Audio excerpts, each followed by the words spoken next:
Hello everyone and welcome to my channel. In this video, I will be sharing with you some ideas on how you can use your daily pages in your Hobonichi cousin. I won't be using my own planner to demonstrate because I only have just the one, so instead, I've made copies of blank daily spreads to demonstrate the ideas. Okay, so without further ado, let's get started. Number 1. Daily task list. If you like checking off tasks from lists like I do, you can definitely use this page for that. I usually just list it without any division of categories, but if you want, you can divide them like this. You can have categories for chores, personal tasks, family, and work. Number 2. Brainstorming or notes for personal or work. There is always something you need to plan for or write notes of, so if you need space for that and you're already using the weekly section of the planner to list tasks, you can use the daily pages for that. Here is just an example of a birthday party I'm planning that one might need to keep track of. So I have shopping, guest list, food and drinks, reminders, details, stuff like that to help me plan for the birthday party. Number 3. Journaling. Personally, I do quite a bit of journaling together with my to-do list, as you might have seen in my videos or photos I've shared here. The daily page has a great space for this purpose, and if the hours or time bothers you, you can always cover it up with stickers or just erase it off with a whiteout. Number 4. Memory keeping. If you like to paste photos or do scrapbooking, you can totally do that as a form of memory keeping in your daily page. Here's an example of pictures I cut out from magazines, and I also wrote some captions to go with them. Number 5. Noteworthy news. Sometimes during the course of the year, there are some notable bits of news that interest you and you want to remember when it happened.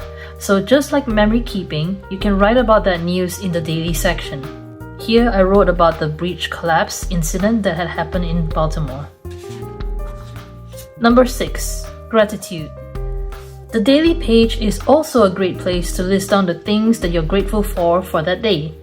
It can be something as small as snuggling in bed that made you feel good. When you have a long list of gratitudes, it helps to lift your spirits up. Here's an example of mine. Whenever you feel like it, you can flip back to the days and reflect on how much you have to be grateful for. Number 7. Art journaling. I'm not sure if what I'm doing is called art journaling. I just like to draw something every day besides doing my to-do list and journaling on the daily page. It's a way for me to express my love and interest in certain aspects of my life, and it's a great way to decorate or bring color into the pages besides using stickers. Here's an example of a drawing that I did in the past. Number 8. Book journaling. If you have finished reading a book that day, you can use this space to do some book journaling. Here's an example of a book that I have read in the past. You can write your thoughts on the characters, the story, your favorite quote, and any other information that you would like to include. Number 9. Movies or show review. Like the book journaling previously, you can even write about the show or movie that you had watched for that particular day. Maybe write about the specific episode. This is a great place to include pictures of your favorite scene, include favorite quotes, or what you thought about the show or movie. Here, I wrote about Bridgerton Season 3 that's coming soon to Netflix in May. Number 10. Dining log. If let's say for that day you had gone out and dined at a fantastic restaurant or cafe that you want to remember, you can use this space to log it in and give your personal review on it. Here I've included some pictures of the food for a Japanese restaurant. The name is made up. I wrote about the type of cuisine, my review, my rating, and whether I would recommend it or not. So you can do something like this if you like.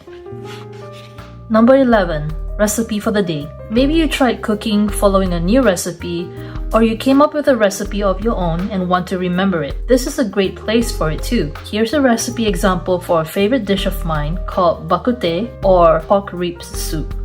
You can write the list of ingredients on the side, how much it serves, the time required to prepare it, and then the steps to prepare it over here. Number 12, exercise log. Another way to use the daily page is to log in your exercise or any other stats.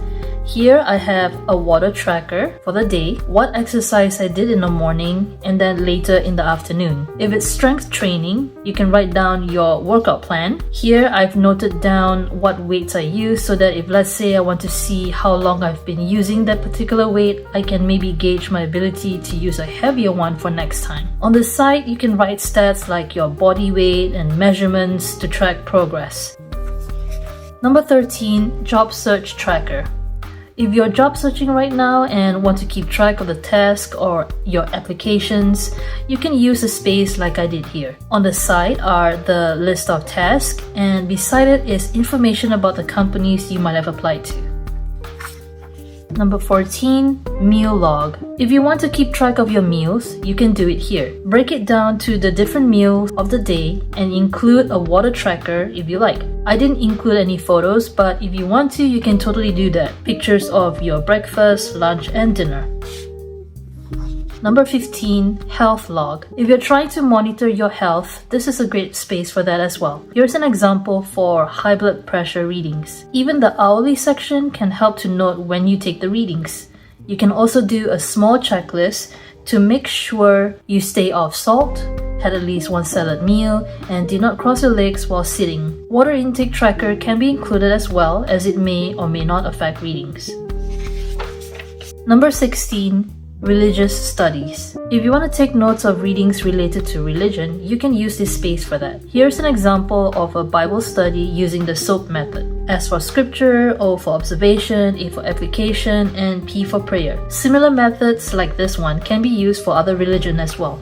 So those were some of my ideas you can use on the daily pages if you're following the date on the planner. Some of them might require you to create an index to keep track of certain things that you want to find later back in the future. A great place for this index is the calendar index at the beginning of the planner. Now, what if you have days when you didn't feel like writing anything in the page? You can leave it blank, but what if you don't want to leave it blank? Here's a list of ideas I have that you can use, which probably requires you to do an index as well so you can find it again later.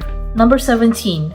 Favorite poems or quotes. You can write your favorite quote or poem in the blank page, decorate it a little bit to cover up white spaces if it bothers you. Next, swatches or sampling. You can use the empty page to do some swatches or sampling of paints, markers, or washi tape. 19. Practice lettering.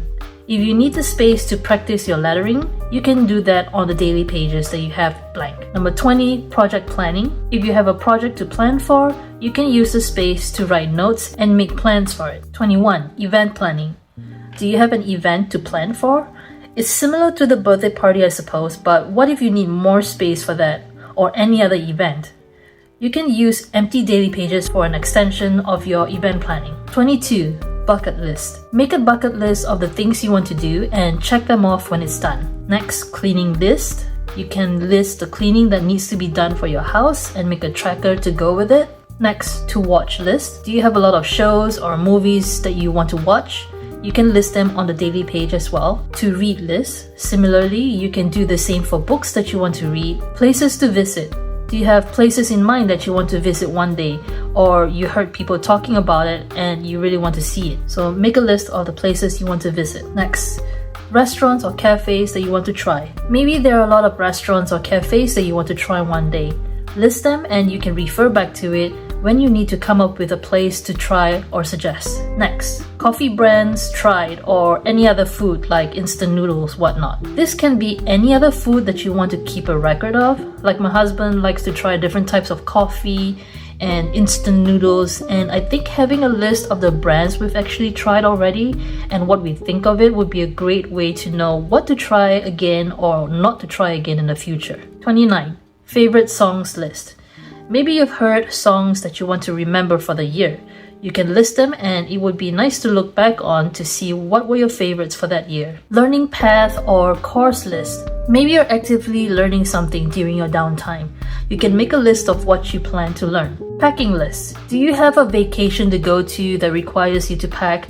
Have a packing list ready so that you can keep track of what to bring so that you don't forget anything. 32. Random notes. If you just need space to write random notes like phone number, name of a YouTube channel you want to check out, you can just write it in this space. Writing prompt. Maybe you're a writer, maybe you just want to write about anything for the sake of writing.